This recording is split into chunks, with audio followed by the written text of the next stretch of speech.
Is your sandbox expanding? Ours sure has. Over the last 26 years, our market service areas continue to grow and grow over the Colorado Front Range.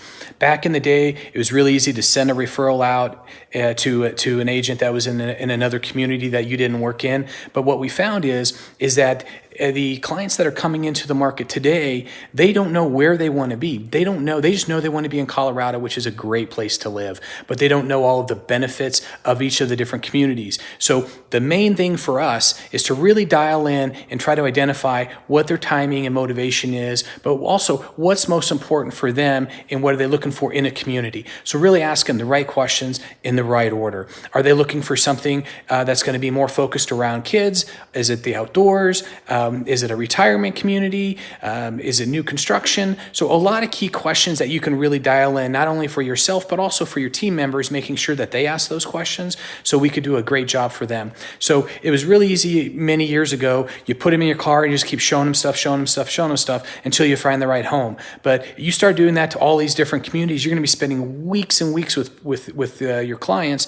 Not that you don't mind, but the challenge is that they don't have the time either. The most precious commodity that we can't buy is our time. So in order to shorten that sales cycle, asking the right questions in the right order, but really starting geographically and layering things down, making sure that we have a better knowledge of what all these communities have, what is the employment side, far as locations of schools, what is the outdoor activities, many things that I just briefly mentioned, but also knowing what the availability is, what is the absorption rates, what is the new construction, what is development like. You get into certain markets, they don't have a lot of new construction opportunities, so we're going to start to see the prices are going to continue to go up a little bit faster when there's limited growth versus when you have other areas where there's a lot of growth.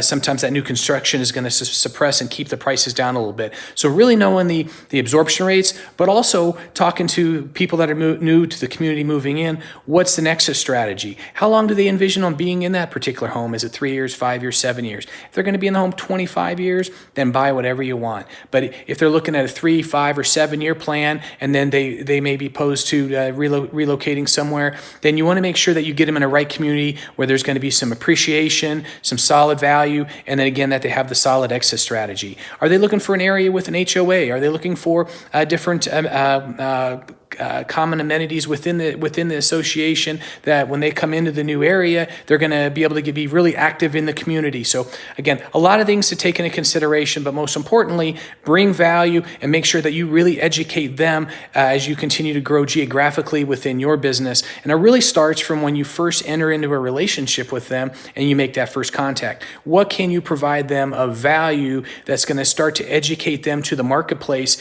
and to all of the different marketplaces around, so that way when they come in for their first visit, they feel very confident on what the different values are. One of the hardest things for us is when we put them in a car and we start explaining, oh, this is worth this is worth that, and sometimes they feel maybe a little swayed, or that maybe you're trying to rush them through the process.